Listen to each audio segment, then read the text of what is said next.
Hey guys, I wanted to make a quick video on sewer systems versus private septic systems and what you can look out for with each of those as a buyer. So if you're buying a house in the city, it's likely going to be hooked up to city sewer and water, and with that, you're going to have a main sewer line exiting the front of the home and meeting up with the main line in the middle of the road. As a homeowner, you're responsible for that sewer line all the way up until it meets up with the main line. So as a buyer, you may want to add on to your home inspection and do a sewer scope where they'll send a camera all the way down that sewer line until it meets up with the main line and make sure that you don't have any cracks in the line, any parts that are caving in, anywhere where tree roots are coming into it, basically anything that could cause a backup of sewer water in your basement, which is not only gross, but if you have to make a repair to that sewer line, it can be quite expensive if you haven't budgeted for it. And if you're buying a house outside of the city, it's likely going to have a private septic system and a well.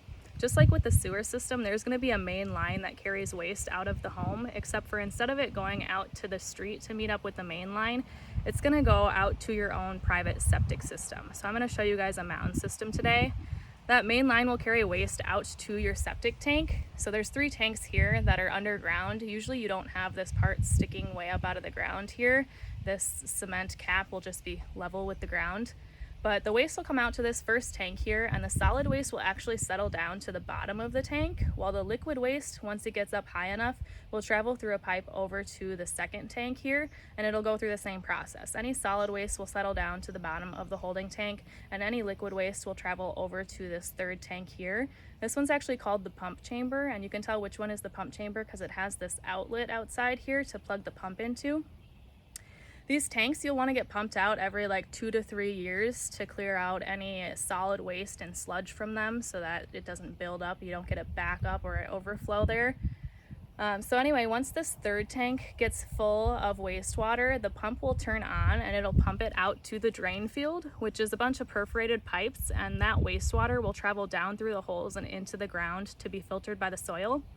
You want to make sure that your drain field isn't too close to your groundwater because you don't want to contaminate your groundwater with wastewater that hasn't had enough time to filter through the soil. So if you live somewhere where you have a higher water table, then you're likely going to have something called a mound system like there is here. And if you look, there's this mound out here, and they do that so that those perforated pipes can be up a little bit higher and have a little bit more room to filter down through the soil before it reaches that groundwater.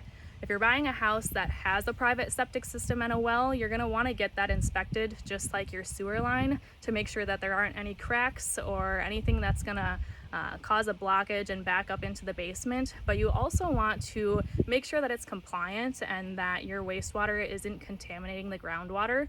Also by testing your well water and making sure that that is drinkable, because any of these repairs could also be expensive just like the sewer line repair. So there's a little bit of information on sewers versus septic systems.